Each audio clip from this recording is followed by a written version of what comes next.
estimado diácono Felipe, queridos em Cristo, filhos e filhas, nós celebramos em comunhão com a igreja em todo o mundo o domingo de Pentecostes.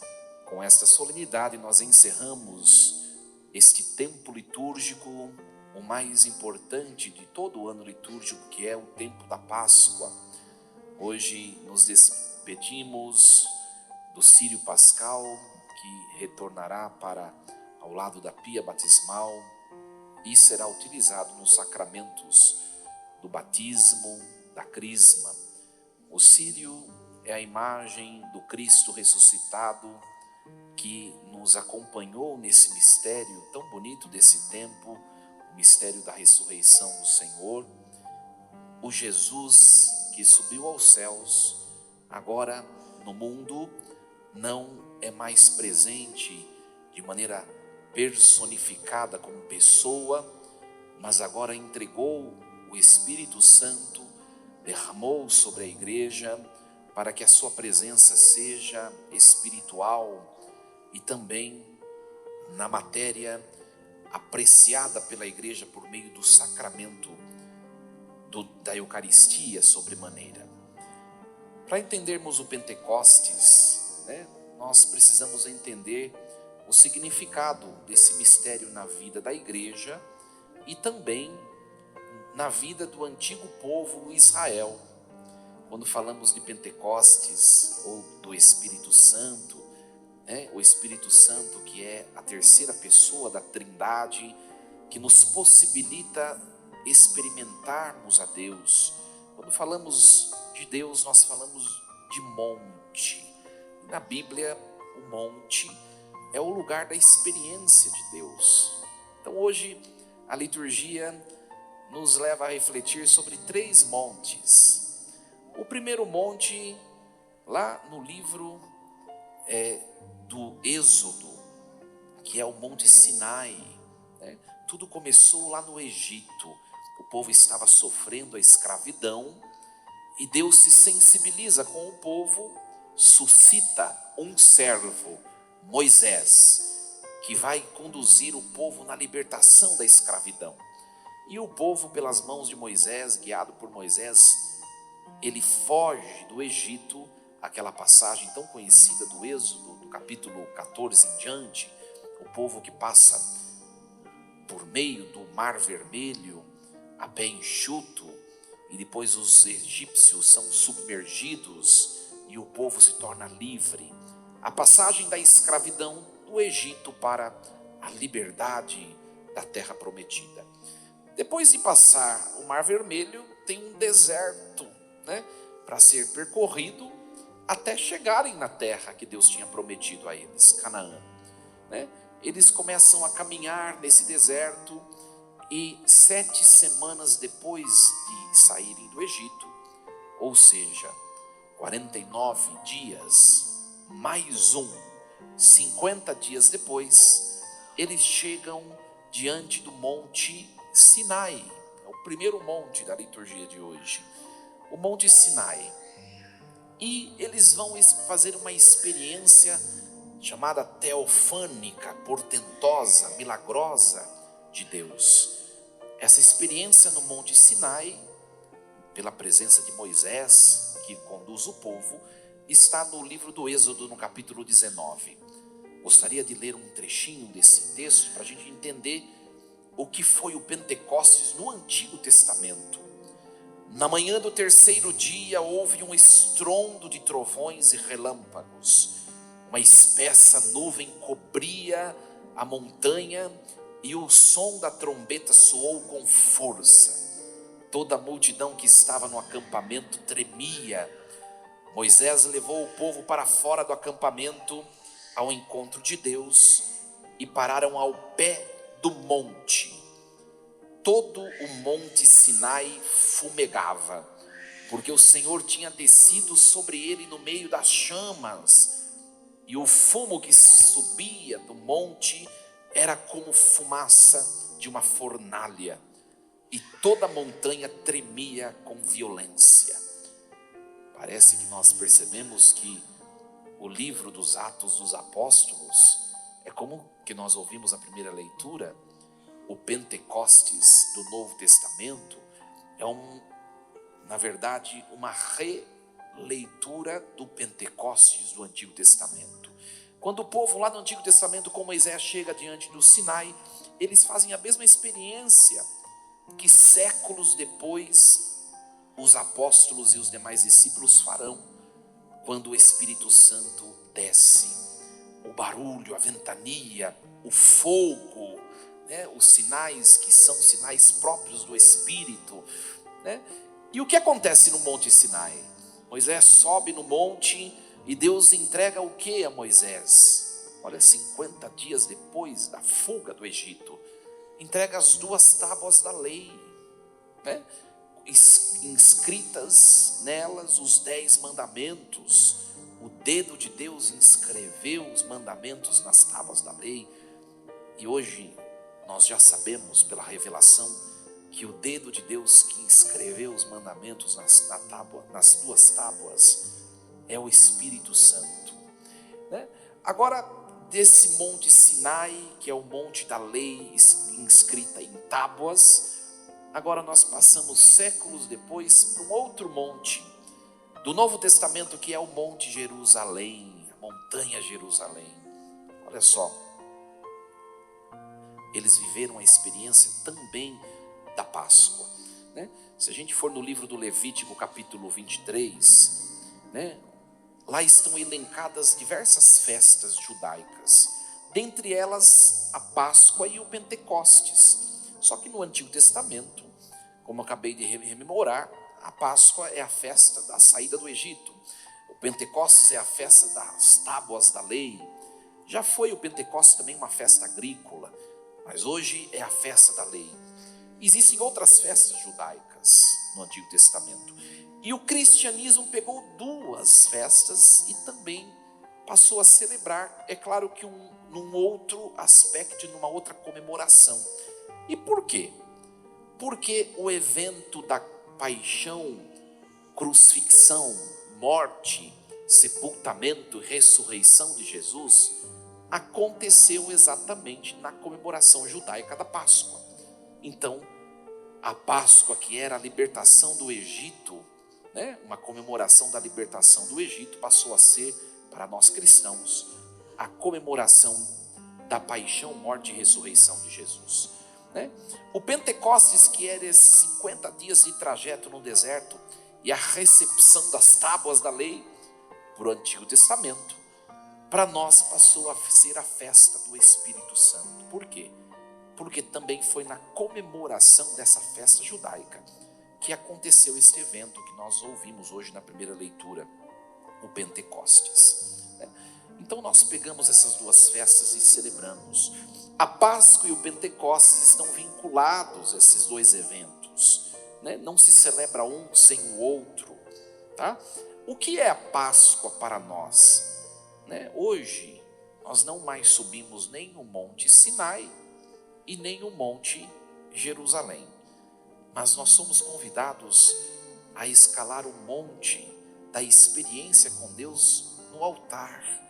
A igreja, o novo povo de Deus, é esta montanha que nós escalamos semanalmente para também fazermos experiência com Deus, com o Senhor, né? A Páscoa nos remete ao sacramento do batismo. O Pentecostes nos remete ao sacramento da confirmação, a crisma. Não existe batismo pleno sem a confirmação, a crisma. E não pode ser crismado quem não foi batizado.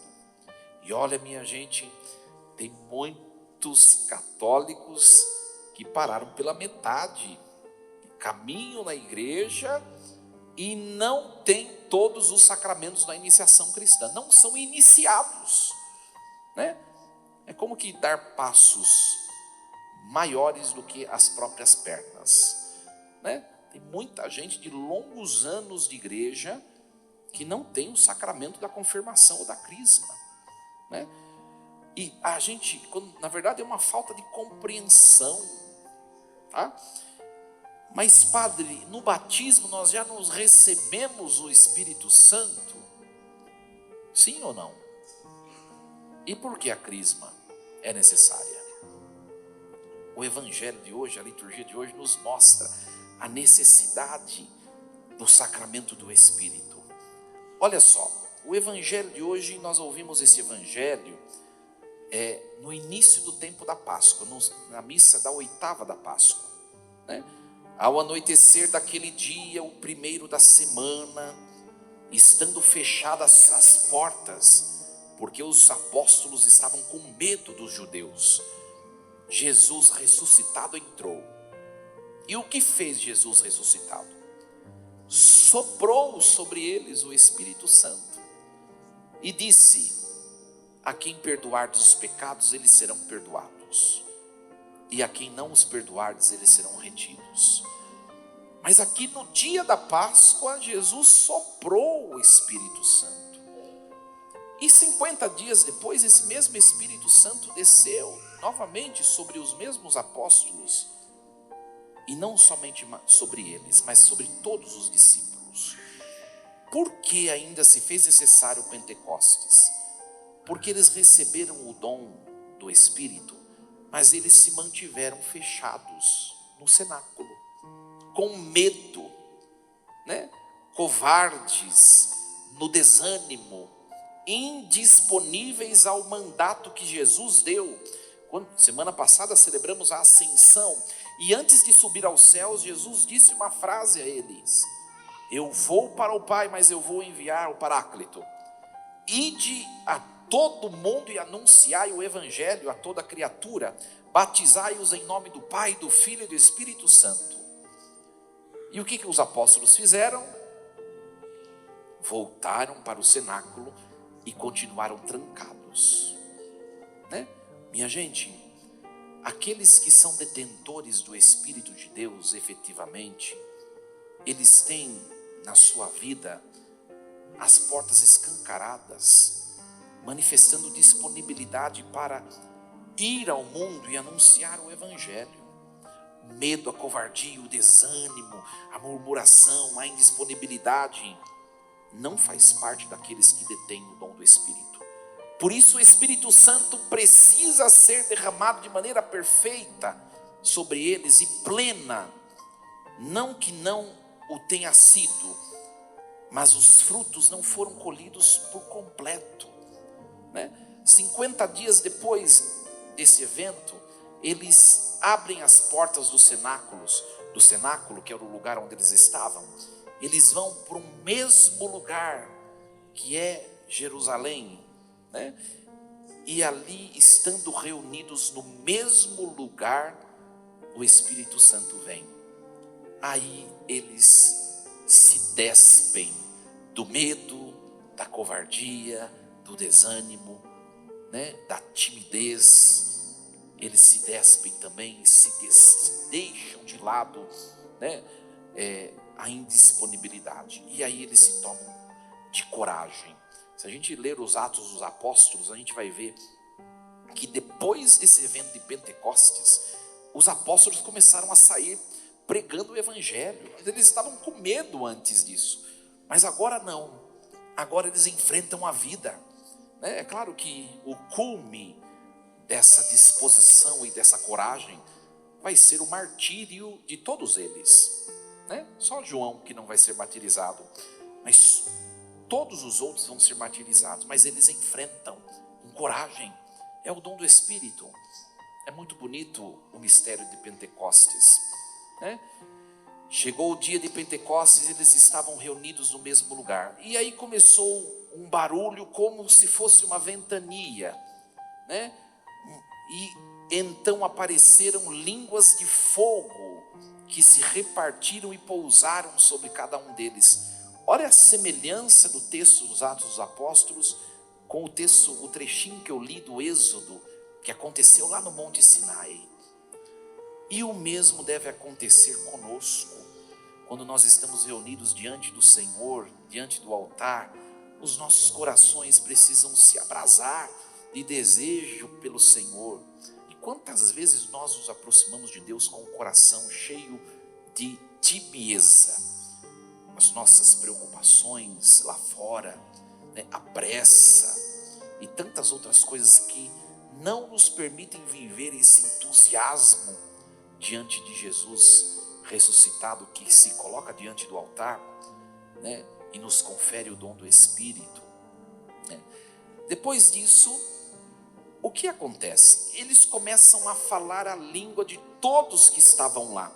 Quando começa a fazer o barulho, a ventania no Monte Jerusalém, pessoas que estavam em volta, todos foram para lá para ver o que estava acontecendo. E lá tinha gente de todo lugar, habitantes da Mesopotâmia, da Judéia, da Capadócia, do Ponto, da Ásia, da Frígia, da Panfilha, do Egito, da Líbia, de Cirene. Tinham romanos, judeus prosélitos, árabes, cretenses, diz o texto dos Atos dos Apóstolos. E os apóstolos conseguiram falar a língua de todos que estavam lá, um por um, povo por povo, língua por língua. E todos que estavam no mesmo lugar compreenderam, olha que lindo, as maravilhas que Deus fez na vida desses homens. O que nos ensina este evento na nossa vida particular, pessoal, como também na nossa vida relacional, né? Que o fruto primaz do Espírito Santo é o dom da unidade. A unidade. Olha o texto que nós ouvimos na segunda leitura de hoje, que é 1 Coríntios capítulo 12. Todos nós, sejam judeus ou gregos, escravos ou livres, todos fomos batizados num mesmo Espírito, num único Espírito, para formarmos um único corpo. E todos nós bebemos de um único Espírito. Olha só, 1 Coríntios capítulo 12. O que nos leva a perceber? Que aqueles que possuem o dom do Espírito fomentam, promovem a unidade, de tal modo que tudo aquilo que se contrapõe à unidade não vem de Deus, mas vem do diabo. Aliás, a própria palavra diabo, no grego, diabolos, significa divisor.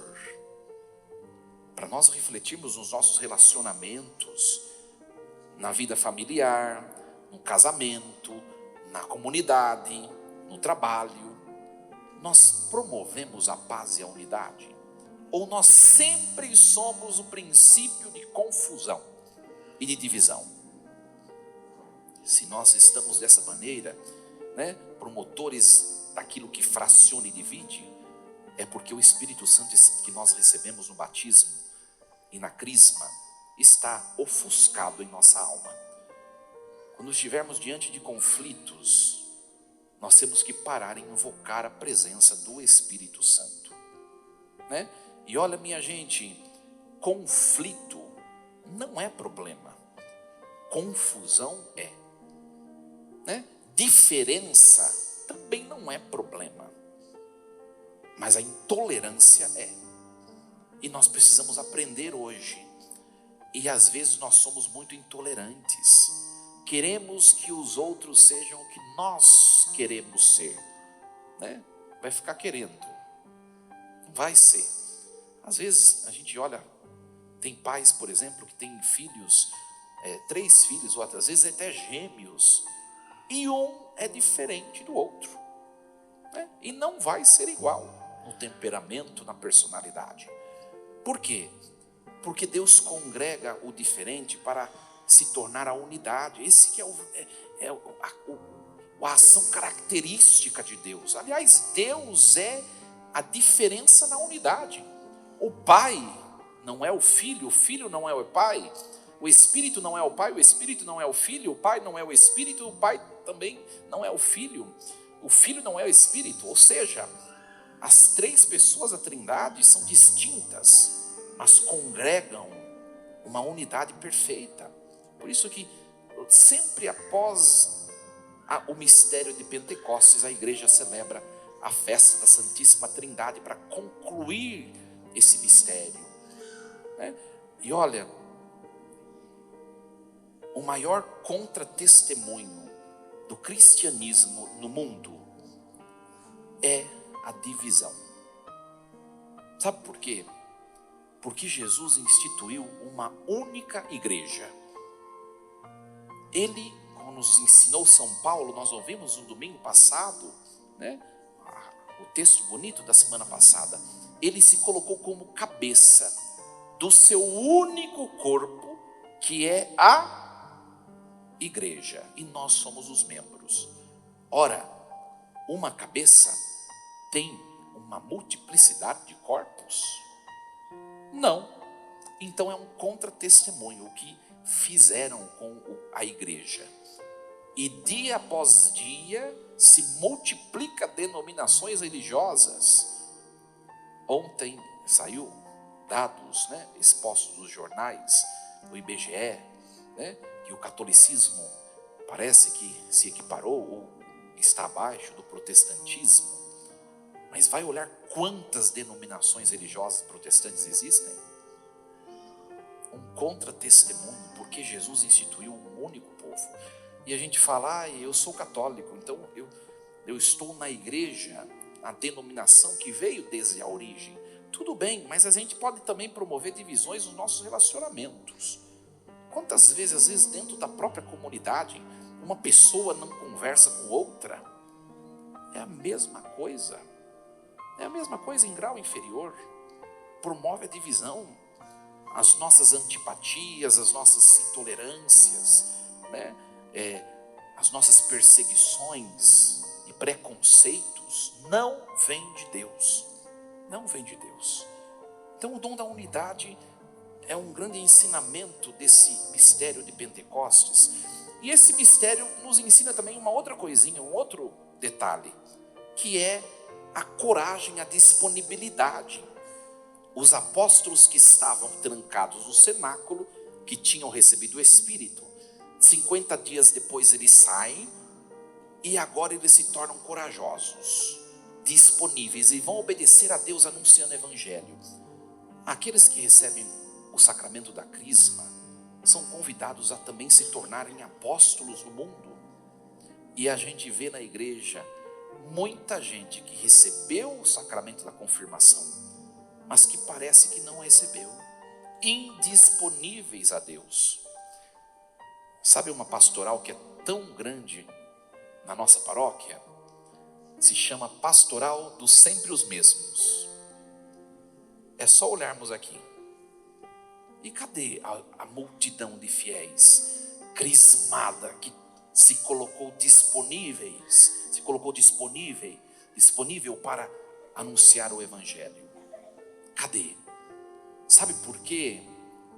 Porque exige esforço, exige dedicação, exige tempo, né?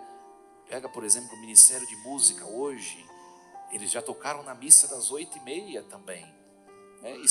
Inclusive, os instrumentistas estão fazendo dobradinha. Por quê?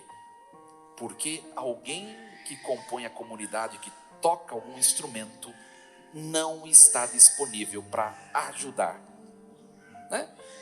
Isso vale para para as diversas ações pastorais da igreja, né? E não é só vir aqui e fazer, precisa preparar. Quem é catequista, por exemplo, não é só ir lá e dar catequese, tem que estudar, tem que fazer curso, formação, né? Exige tempo, e as pessoas hoje estão com um tempo muito curto para Deus, e com um tempo vasto para correr atrás do dinheiro e tantas outras coisas, para a gente refletir. Então, meus queridos, Pentecostes, hoje invoquemos a presença do Espírito Santo, que venha sobre nós, e é o Espírito Santo quem continua realizando a obra salvífica de Deus na nossa vida. O Pai lá no princípio criou, o Filho eterno realizou a obra da redenção, e o Espírito Santo perpetua essa obra por meio dos sacramentos da igreja. Eu gostaria de terminar a homilia lendo um trechinho de uma homilia de Santo Irineu de Lyon, num texto que se chama Adversus Haereses, né? Ou em português, tratado contra as heresias. E olha só que bonito o que diz Santo Irineu do Espírito Santo, da pessoa do Espírito Santo, né? É muito, muito bonito, né? O Senhor nos prometeu enviar o Paráclito, que os tornaria capazes de receber a Deus.